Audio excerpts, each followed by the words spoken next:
So friends, let's see this delicious amboli recipe. Now first I'm going to coarsely crush 15 cloves of garlic in my mortar and pestle. So we have garlic like this, so do not put it in the mixer. Grams of amboli because I'm going to be making 12 ambolis and this is easily available in any general store. I will leave the recipe of how you can make it at home if you can't get your hands on this flour. Now I'm going to add the crushed garlic to this amboli peat or amboli flour. Next, I'm going to add half a teaspoon of haldi or turmeric powder and 1 teaspoon of red chili powder. So this is the regular chili powder.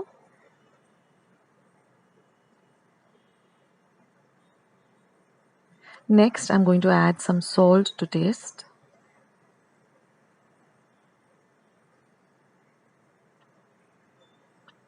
Now I'm going to add about 1/4 cup of fresh coriander leaves or kothimbir. And now I'm going to mix everything really nicely and I'm going to keep adding a little water at a time. So basically this batter should be like a dosa batter. It shouldn't be too runny, it shouldn't be too thick. So here for about 250 grams of amboli flour or peat, I used about just 1 liter of water short of say 2 to 3 tablespoons like you will see. So this is a 1 liter bottle of water, but I used almost all the water, leaving around 2 tablespoons. So mix everything really well till you have a lump-free batter. You want a very smooth batter like a dosa batter. Now this amboli can be eaten for breakfast, you can take it for your tiffin, you can give it to your kids for their school tiffin. It's really a very healthy option and it's really delicious. So mix everything. So like I said, for 250 grams of flour, I used almost a liter of water. And pour a little at a time. Don't pour the entire water at one time. Pour a little at a time till you get the perfect consistency. And once you have that, I'm just taking a whisk so that I get a very smooth batter. So like I'll show you in the bottle how much water is left. So you'll get some kind of an idea. See, that's just this much water left. Otherwise, I used almost the entire liter of water. So now you're going to whisk everything really well and then you're going to cover and keep this for 10 to 12 hours. So I like to normally do it, in the night so that in the morning I have this ready for breakfast or to give it to, for tiffin to my family. Now this is just what I like to keep in my masala box, which is generally kept in a masala box. So I have here my turmeric powder, my red chili powder, some asafoetida or hing. This is some mustard seeds or mohri or rye, some methi seeds, some cumin or jeera, and this is goda masala, which is homemade. I leave a recipe of how I make my goda masala. So these are things that I generally use. Okay, now this is after 12 hours. You can see that the batter has come nice and a little bit fluffier. And here I have a heavy bottomed iron pan that I generally use to make my dosas, and I've really heated it up for at least 5 to 10 minutes.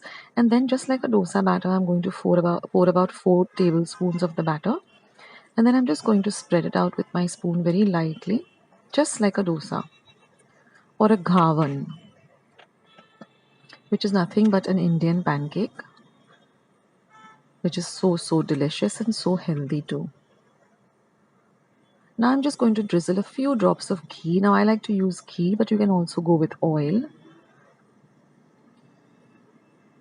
And now we're just going to cover this and let it cook for about a minute or so on a low to medium flame. Now after a minute, you'll see that the edges have started to brown a bit. If you look carefully, the edges have all browned up a little. So now with your ulatna or your spatula, just gently loosen the edges or the sides and then slowly work from the sides to the middle. Now one tip I like to give you is that your pan has to be really hot and try to use a nice heavy bottomed pan. So I keep this pan only for my ghavan, dosas, pancakes and ambuis. And now just flip it over and you'll get this beautiful golden brown color, and the edges get so nice and crispy. And then again, I'm going to drizzle a little bit of ghee again. That's completely optional. And then I'm just going to let the other side also brown a bit. So you can see how beautiful and nice and brown and golden brown. I have given a little closer shot of the amboli, so you can see that. So I'll just transfer this to a serving plate. For those of you who have not tried this, I suggest that you do. You get this amboli flour, in almost every general store.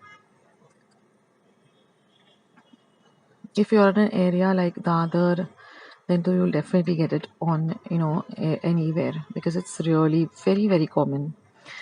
So this is the second one that I'm making. So altogether I made 12 with 250 grams of flour. And see, after the pan starts getting heated up, the ambolis also get ready really fast. This has a totally different taste for those of you who have not tasted this. So now I've taken a closer shot and you can see how crispy and delicious this is.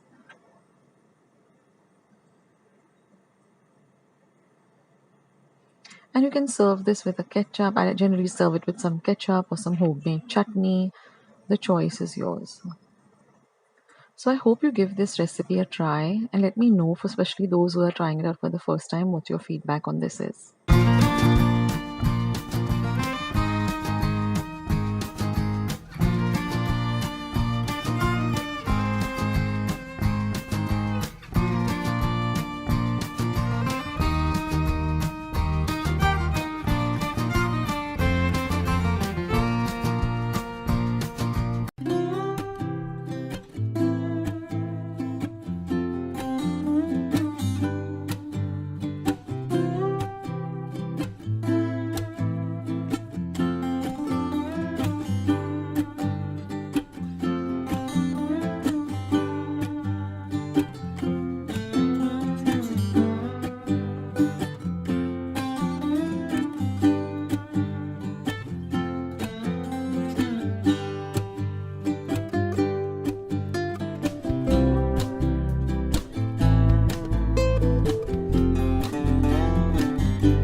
Ragda here from Akshata's Recipes. Welcome to my channel. So now with the summer heat out, we should eat some more leafy vegetables, something which will cool us down rather than eating oily gravies and curries. Let's have something refreshing and light. So today I'm going to show you our traditional raddish vegetable, which is mulyachi bhaji, and it's really delicious, and I'm going to make it Goan style, just like my grandmother used to make it, with very little oil. Now I'm using coconut oil, which is traditionally used, but you can also use your regular oil that you use.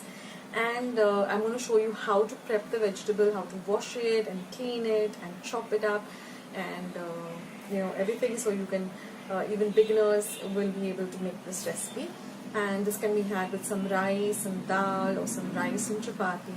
It's really nice, and it will really cool you down during the summer. So let's just jump straight ahead into today's recipe.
wasn't that a real easy recipe? Such few ingredients, just some onions and chilies, salt, a little bit of sugar, and you're all set.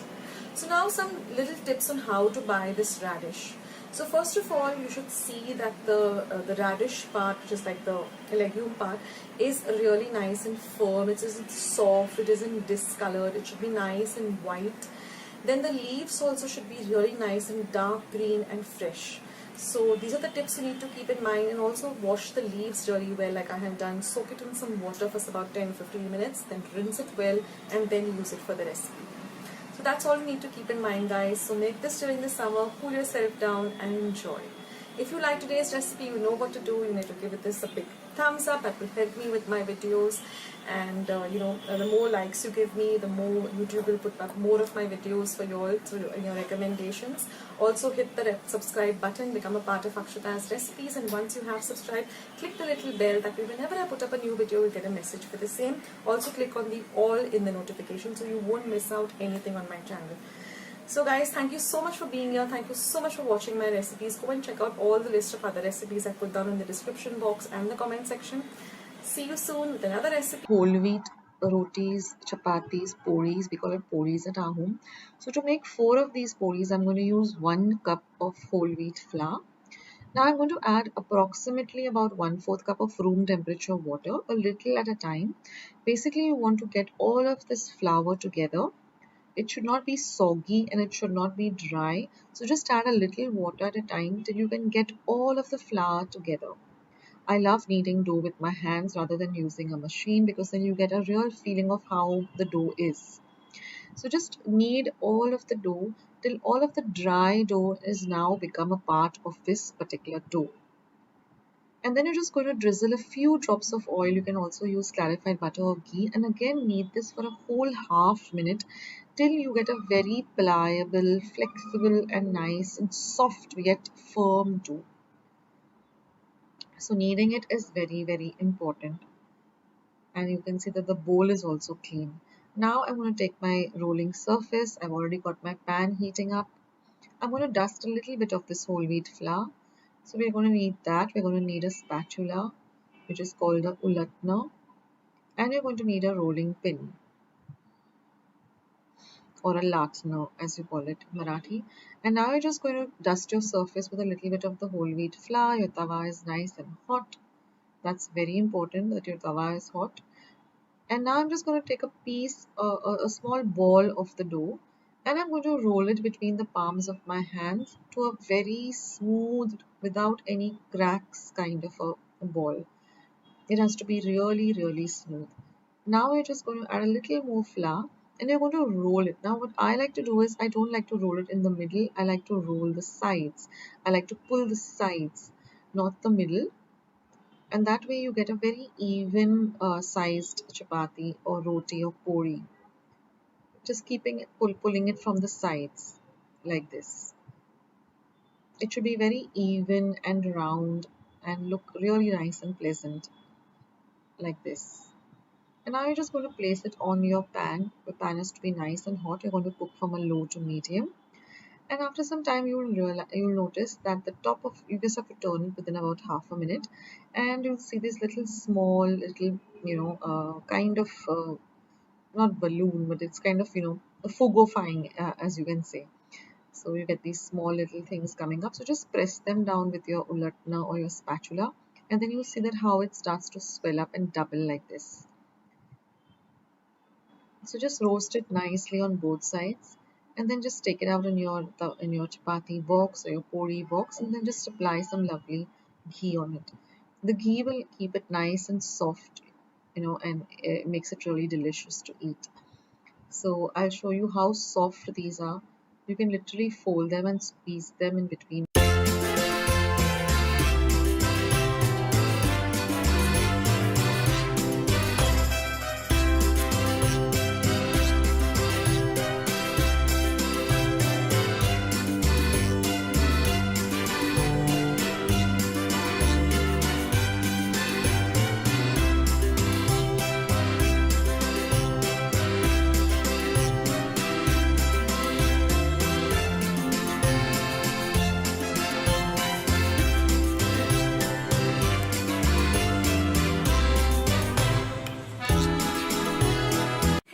everyone, and welcome to my kitchen.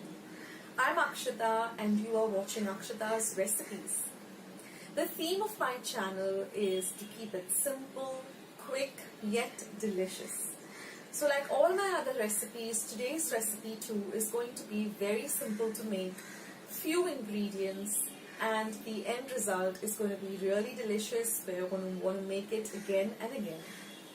So let's get started with today's recipe. So let's see how to prepare this lovely Goan Bhaji Pav. Now here I've taken exactly 1 cup of these white watana or white peas. I've washed it well under running water and then I've soaked it for about 7 to 8 hours or overnight. The next morning I just peeled one potato, diced it up and added both of them to my pressure pan by adding enough water, and I'm going to cook it for 1 whistle on high and then simmer for 10 minutes. And once the cooker is cooled, you're going to see that your peas or your white watana are completely cooked and your potatoes also are cooked, but they're not overcooked too. So you can just check one of the watanas by pressing them and you'll know that it's all ready, and so is the potato. So now let's see all the other ingredients. They are all easy. I mean, regular ingredients we always have in our kitchen. So here is the watana with the cooked potato.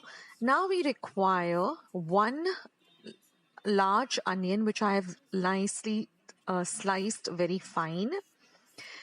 Here are about 5 large cloves of garlic. This is half an inch of ginger which I've peeled and just cut up into small pieces. These are 4 dried red chilies, 2 tablespoons of fresh coconut, 1 star anise, just 1 leaf of mace or 1 petal of mace, half an inch of cinnamon, 4 lavangs or cloves. These are about 10 peppercorns or miri. This is about 1 teaspoon of fennel seeds or sauf. That is kaskas, which is again 1 teaspoon. Now, besides that, I've just taken about 1 teaspoon of tamarind and soaked it in some warm water.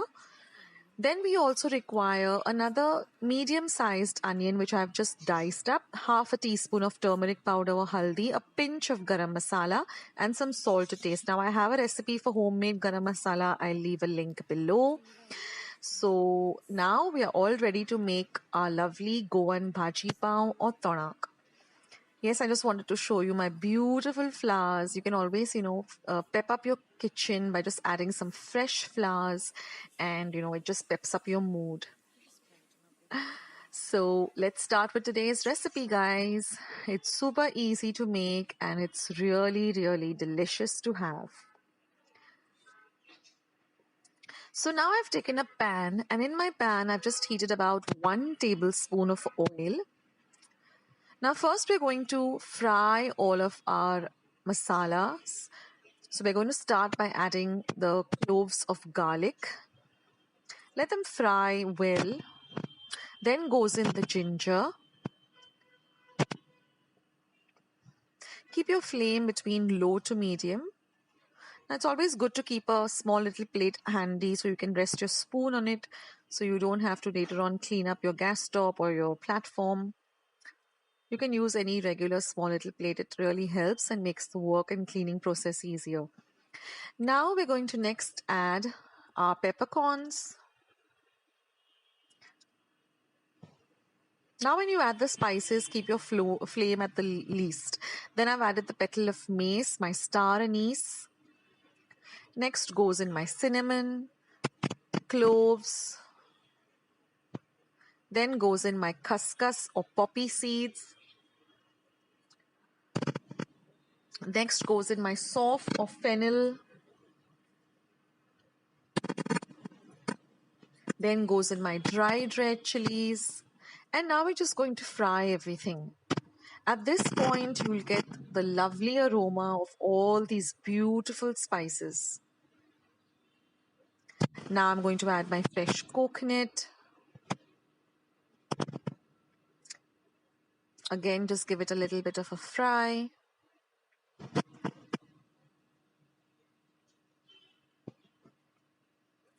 And then goes in my sliced up onion. Now, for those of you who don't know what this Goan Bhaji Pav or tonak is, it's a kind of a breakfast item, and you'll get it at all most of the cafes, especially the old cafes that have been there in Goa for a long time. You'll have this Bhaji Pav served as breakfast, and it's so yummy, it's so delicious. So now you got to fry all of this really well on a low to medium flame.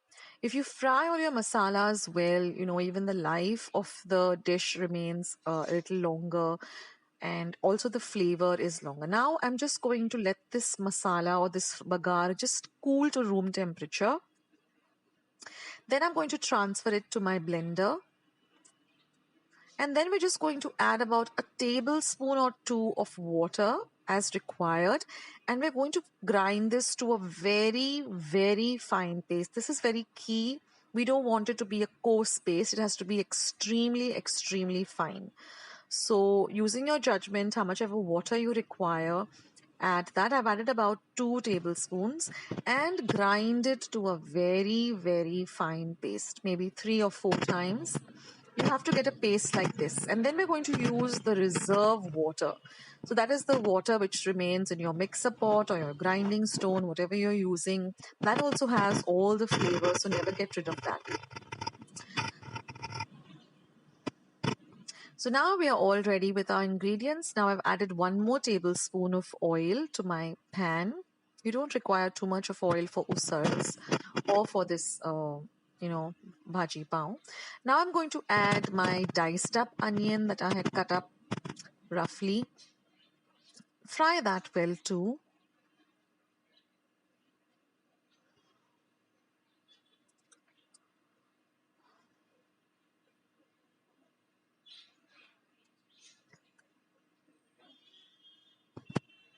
Then we're going to add the turmeric powder or the haldi powder.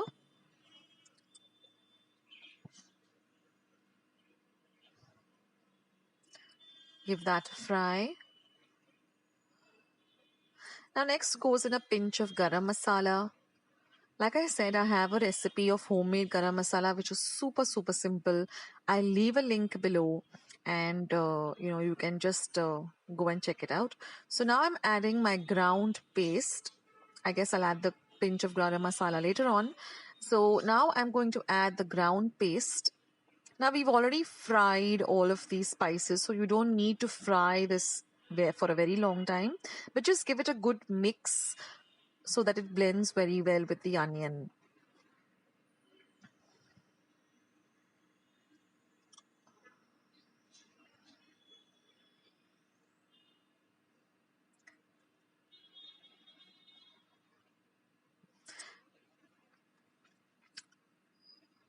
Mix everything nicely. Now I'm going to add my garam masala, like I said. This also adds a lovely flavor to the dish. And then we're going to add our cooked up vatana or white peas and our potato. Give everything a nice mix. Then we're going to add all our reserve water. That is the water that we washed up the mixer pot with, so we don't lose any of the goodness. And then we're going to give everything a good mix. And now all we're left to do is add our salt to taste, a pinch of sugar, and our tamarind juice. Friends, if you haven't had Goan Bhaji Pav, then guys, make this and have it, and then you know what I'm talking about. It's just an amazing dish.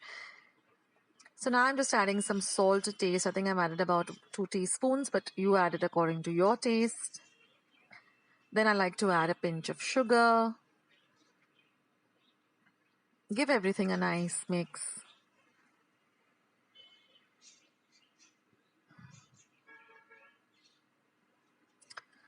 Now this goes very well only with pav. I mean, you can have it, and then I'm going to add the tamarind juice. I mean, you can have it with chapati, puri, rice, but it's best with pav because the pav soaks up all the goodness of this lovely, lovely bhaji. I know I'm going to come up with a recipe of pav very soon. I've got many requests. I've got requests from recently Maria Bocaro sent me a message saying, Akshata, when are you going to prepare homemade bread? So that's on my charts, but I think I should be preparing pav that will go, like ideally with this recipe. So look out for my pav recipe coming up. And that's it, friends. We just cover and cook it for about 5 to 10 minutes and it's all ready. So I just took out some to taste and I just found that I needed a little bit more of salt. So I added it and it is just perfect. So like I said, the best way to eat this is with some lovely pav. And of course, if you're in Goa and you get the Goan pavs, then it's just a match made in heaven.